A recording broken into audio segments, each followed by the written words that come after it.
And we're back, and joining me alongside me, the creator of this event, Ron Johnson. Ron, how you doing today? Good, thank you. So, Ron, take me through the process of having these type of events, having these combines, in particular. What into the planning for today's combine?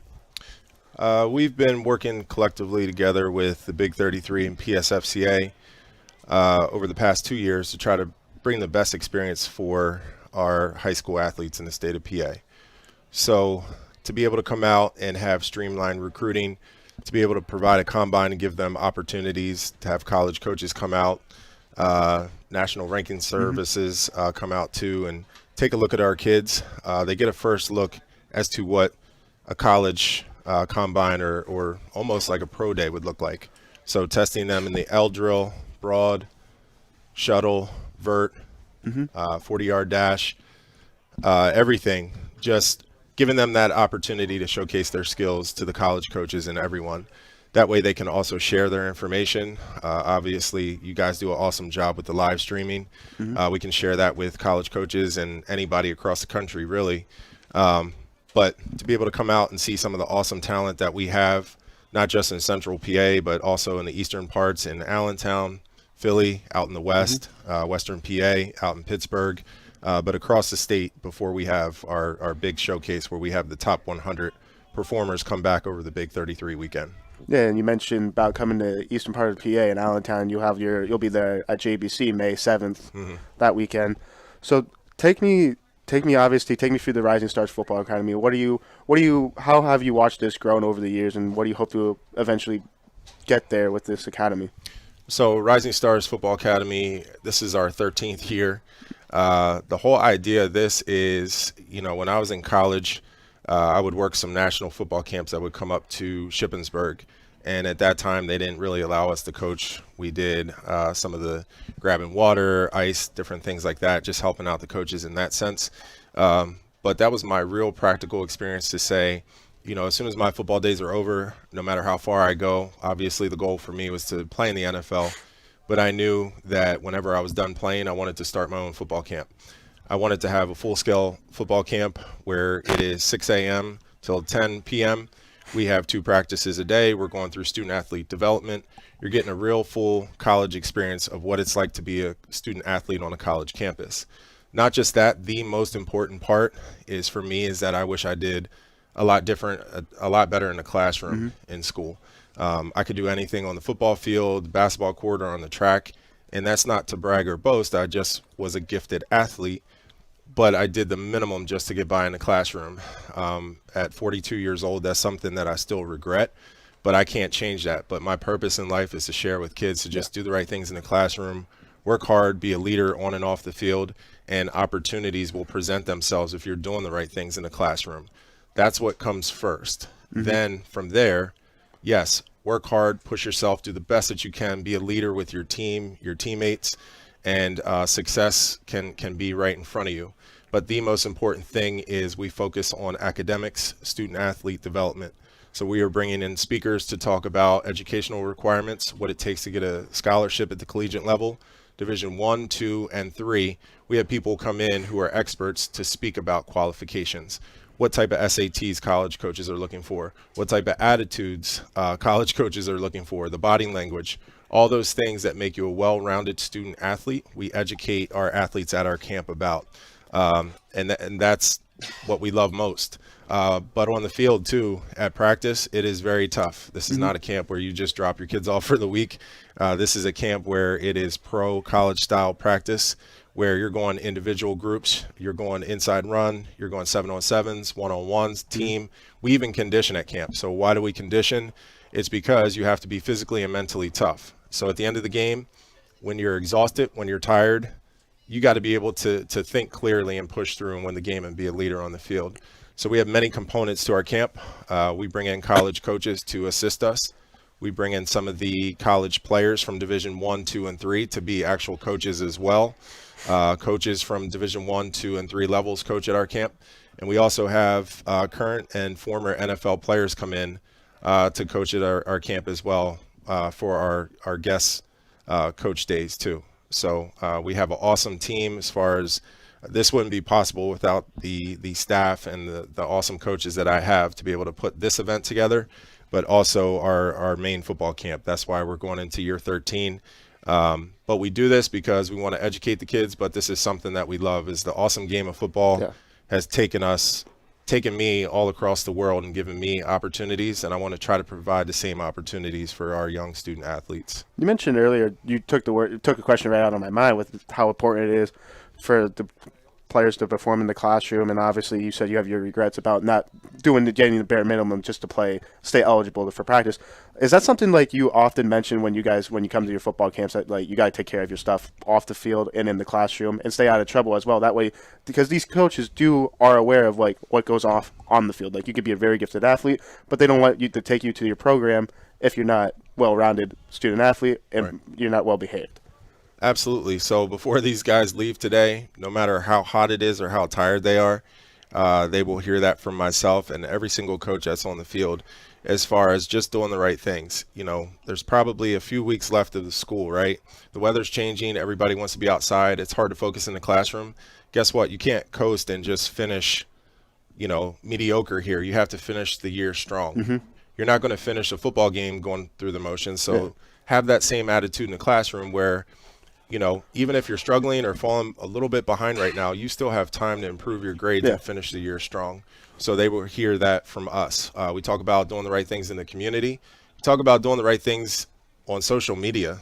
That's something that we didn't have 25 years ago when we were in high school. We didn't have to worry about those issues. But how you present yourself, how your friends present themselves and you collectively, and just putting out the things that you want.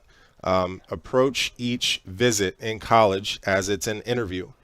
Are you engaging with the coaches? Are you asking them about how many students are graduating? How many athletes are graduating? Are you asking them about the majors? Ask the college coaches why they chose to coach at that specific school. When you go on a college campus, engage with the coaches, ask them good questions, but also follow up with them and thank them that they gave you the attention and brought you to campus. Mm-hmm. So we're educating our kids on so many different levels here to just do the right things and be the best that they can. Obviously, you played in the NFL. Take me through some of your NFL experience. Obviously, drafted by the Philadelphia Eagles. Take me through some of that, what went through your mind as the NFL draft is on Thursday with all that right now. So take me through your playing days in the NFL and even at Shippensburg. Sure. At Ship, I was a Prop 48, so I had to sit out my first year and redshirt because of my lack of effort in the classroom. So I had to redshirt, which means I had to get in study hall, I had to get in the weight room, I had to do the right things.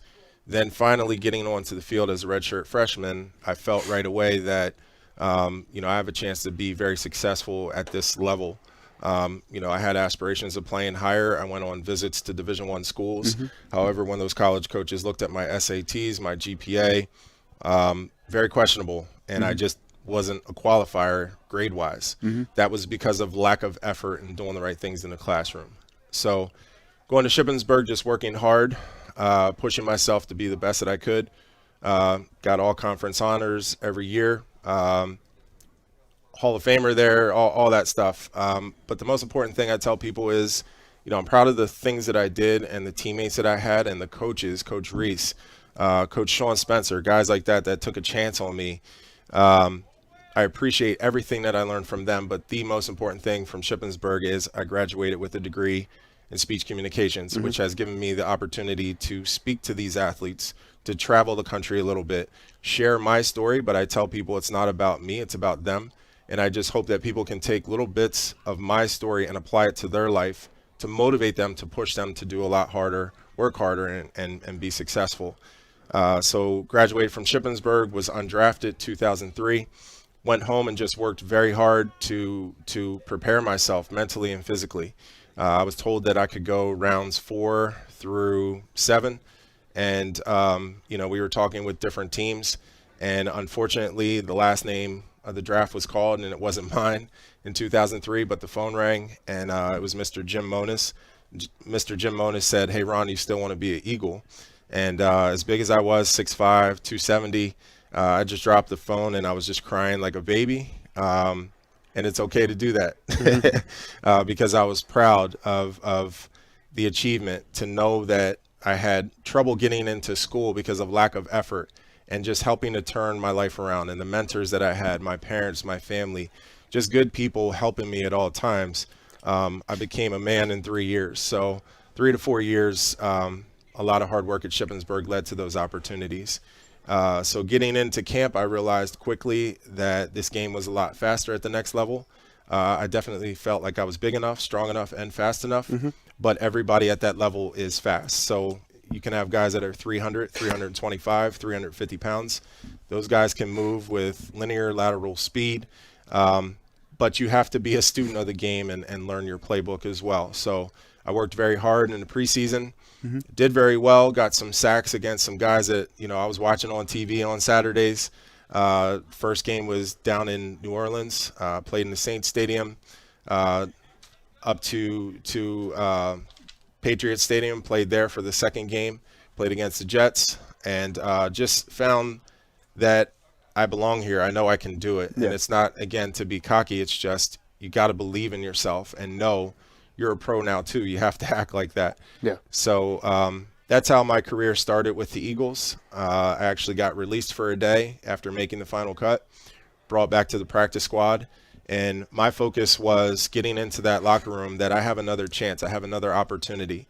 I combine this to this story like a ladder. Like you're not going to get all the way to the top. You're going to fall down those rungs sometimes, but you got to keep working and keep climbing. So getting back into that locker room after being released, I was not there on the practice squad to be a blocking dummy.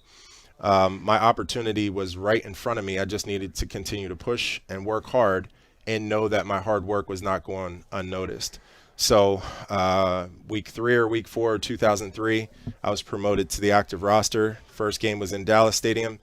Second game was against the Giants, where I was in on a kickoff punt return with Brian Westbrook and some of those guys in Ike Reese. And we ended up pulling that game out. But to hear the roar of the crowd gives me the chills now.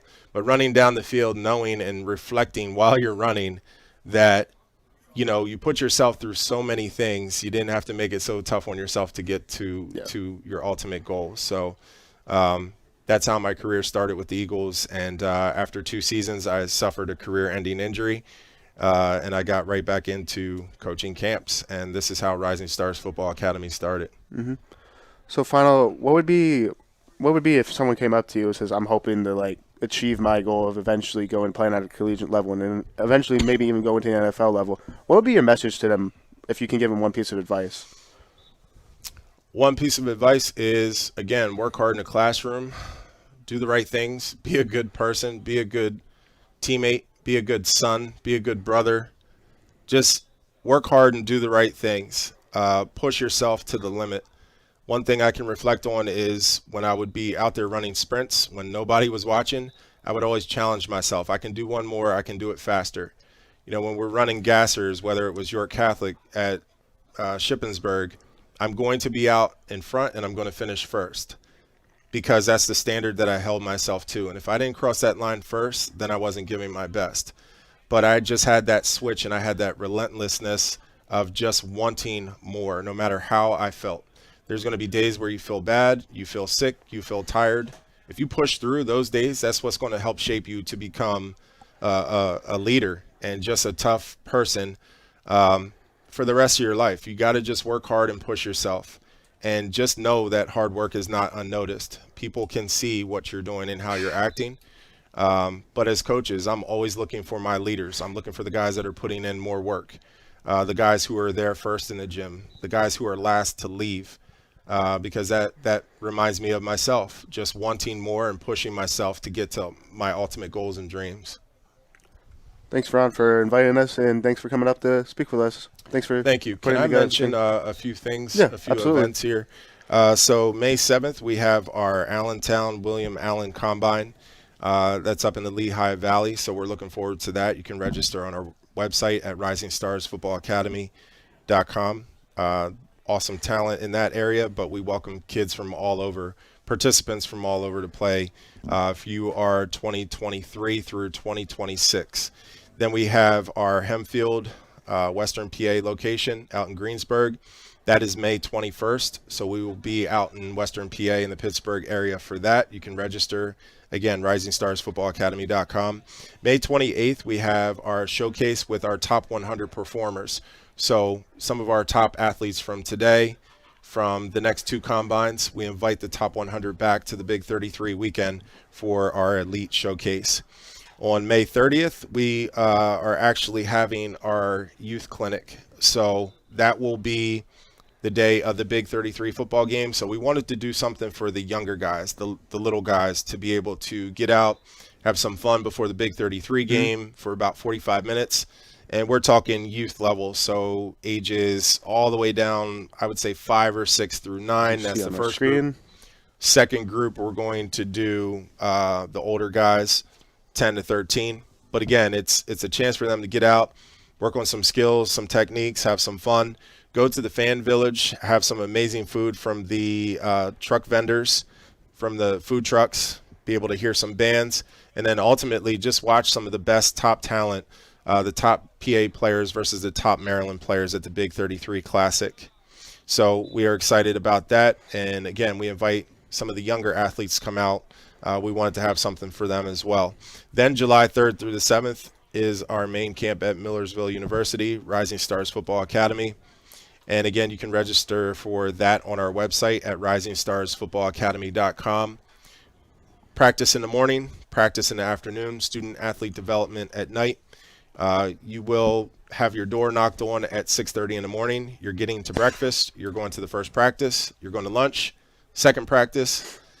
You are then going to student athlete development and lights out by 10 o'clock at night. So again, this is a very tough camp, but your athlete will learn a lot with their positional coaches and from some of the professional athletes. So again, I have a great team. We all put our heart and soul into this, and we hope to have the opportunity to work with athletes from all over who can come out and attend our camp at Millersville University.